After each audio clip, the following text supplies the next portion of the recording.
السلام علیکم ورحمۃ اللہ وبرکاتہ۔ حکیم جاوید اقبال ہر بال اس چینل کی طرف سے آپ کی خدمت میں حاضر ہے۔ آج جس موضوع کے اوپر ہم نے بات کرنی ہے وہ ہے نوجوانوں کے حوالے سے، کہ جن نوجوانوں میں شرمگاہ کے مقامات پر سوجن ورم آ جاتی ہے اور بڑی تکلیف دہ یہ وقت ہوتا ہے اور نوجوان بڑی تکلیف میں ہوتے ہیں تو اسی موضوع کے اوپر آج کی ہماری ویڈیو ہے کہ یہ سوجن کس وجہ سے آتی ہے، یہ ورم سوزش کیوں ہو جاتی ہے، اس کی درد کی کیا کیفیت ہوتی ہے، اس کا علاج کیا کرنا چاہیے۔ اسی موضوع پہ آج کی ہماری ویڈیو ہے، تو ویڈیو کو شروع سے لے کر آپ نے آخر تک لازمی سننا ہے، انشاءاللہ آپ کو اس سے بہترین فائدہ ہوگا۔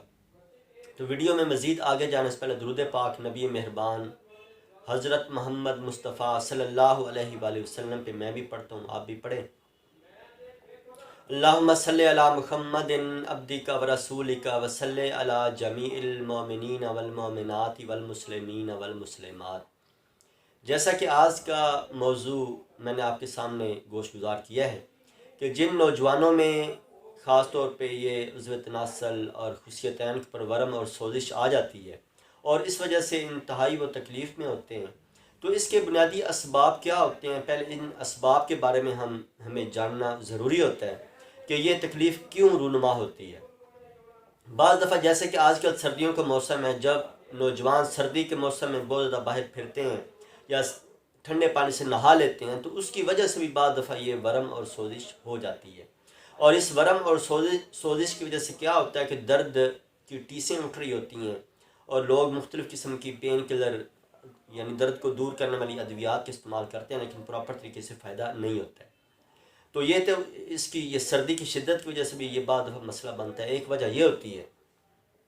دوسری وجہ بعض دفعہ یہ ہوتی ہے کہ ٹھنڈی غذاؤں کا نوجوان زیادہ استعمال کرتے ہیں، ٹھنڈی غذاؤں کی زیادہ استعمال کی وجہ سے بھی بعض دفعہ یہ درد کی کیفیت پیدا ہو جاتی ہے۔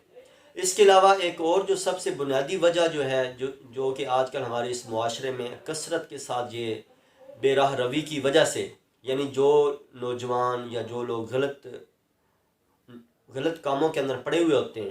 اس غلط کاموں میں پڑنے کی وجہ سے کیا ہوتا ہے کہ جو ہی وہ ان غلط کاموں سے فارغ ہوتے ہیں تو دوسرے دن تیسرے دن یہ انفیکشن شدید نوعیت میں شروع ہوتی ہے، اور شدید نوعیت میں شروع ہونے کے بعد کیا ہوتا ہے کہ پیشاب جلن اور درد کے ساتھ آنا شروع ہو جاتا ہے، پیشاب میں پیپ آنا شروع ہو جاتی ہے۔ اس کے علاوہ کیا ہوتا ہے کہ عضو تناسل اور خصیتین جو ہیں ان کے اوپر ورم اور سوزش آ جاتی ہے، اور اس ورم اور سوزش کی وجہ سے کیا ہوتا ہے کہ درد کی شدت ہوتی ہے، بعض دفعہ یہ دانے وغیرہ نکلنا شروع ہو جاتے ہیں، پھنسیاں نکلنا شروع ہو جاتی ہیں اور خارش بڑی شدید ہوتی ہے۔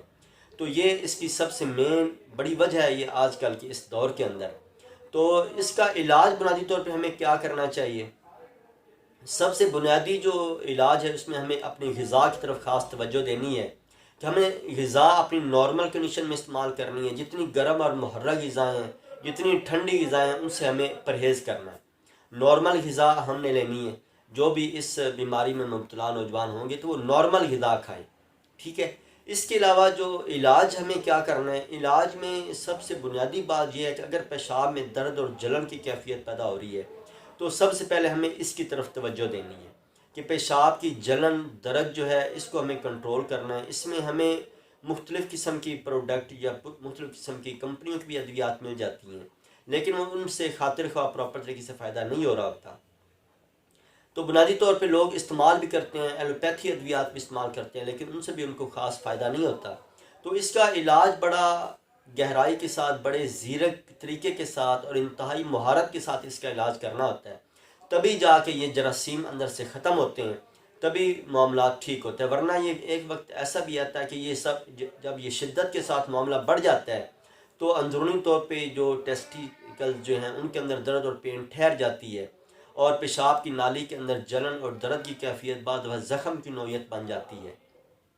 تو بنیادی طور پہ ہمیں ان چیزوں کا خیال کرنا چاہیے اور ہمیں اپنے قریبی معالج جو ہے اس سے ہمیں رجوع کرنا چاہیے، اور جو اس معاملے میں ماہر ہو ہمیں ان کی طرف رجوع کرنا چاہیے، تو انشاءاللہ اس سے خاطر خواہ فائدہ ہوتا ہے۔ اور خود سے کوئی بھی ایسے ٹوٹکے یا خود سے ایسا کوئی بھی علاج نہیں کرنا چاہیے، ورنہ اور زیادہ پریشانی کا سبب بنتا ہے۔ تو دعا میں یاد رکھیے گا، خود سے کوئی بھی علاج نہ کریں، اور میرے یہ آپ کو ایک توجہ دلانی تھی کہ ایسا علاج جو اس نوعیت میں پہنچ جاتا ہے تو خود سے کوئی بھی علاج نہ کریں، بلکہ اپنے قریبی معالج سے یا ماہر طبیب سے آپ رابطے میں رہیں، انشاءاللہ یہ آپ کا مسئلہ چند دنوں میں کلیئر ہو سکتا ہے انشاءاللہ۔ اگر آپ ٹوٹکوں پہ چلے جائیں گے، مختلف قسم کی ادویات کبھی ادھر سے لے لی کبھی ادھر سے لے لی، تو اس سے مرض آپ کا زیادہ گمبھیر ہو جائے گا، زیادہ مسئلہ الجھ جائے گا، بیماری جو کہہ لیں کہ وہ زیادہ پریشانی کا سبب بنے گی۔ تو دعا میں یاد رکھیے گا، اللہ تعالی ہم سب کو شفاء کلی عطا فرمائے۔ السلام علیکم ورحمۃ اللہ وبرکاتہ۔